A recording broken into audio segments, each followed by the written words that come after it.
1, 2, 3, 4, 5 is a really bad password, as is the word password.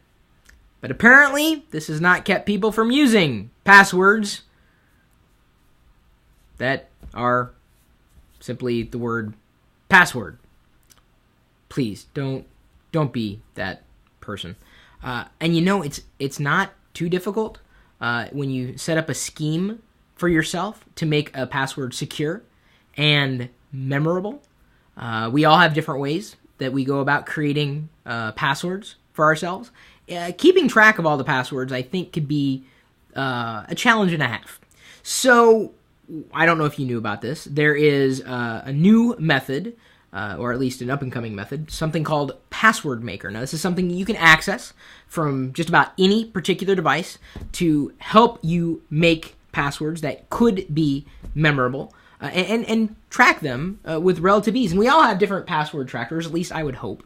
My email password is over 22 characters long. That is a long password. I have way too many passwords to remember. In fact, this is why when I go to a website and they offer the ability to log in by way of Facebook, I will log in by way of Facebook because that way I don't have to keep track of that password.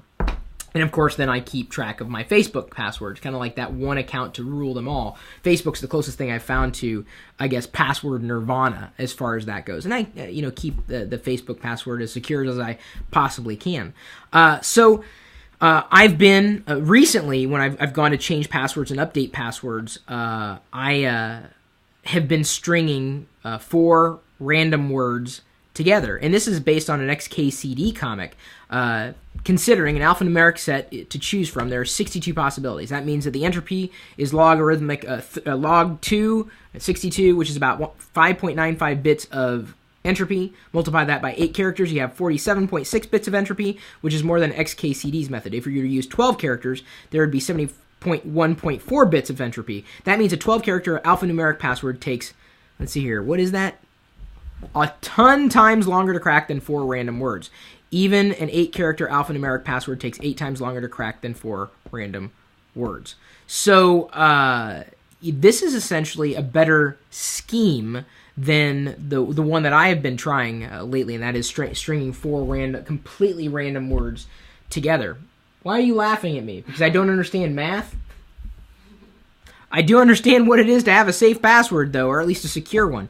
The Password Maker method may be the method you want to go with. And this is after this, the reason why this article even came up, apparently, someone in Hungary had accessed Eddie's password, his account. And he had that turned on. I have that turned on Facebook too. Like if you log in from any machine, it'll ask you, name this machine. And then you name it, and then I'll get an SMS or an instant message that's saying, hey, someone logged into your account from so-and-so. So I know who's logging in and where, and it's always me.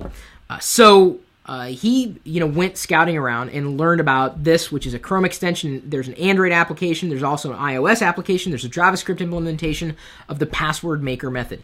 If you are ready to change your passwords, or if you need to change your passwords, consider the new, or I guess an improved, Password Maker method. Description and full details are in the link below.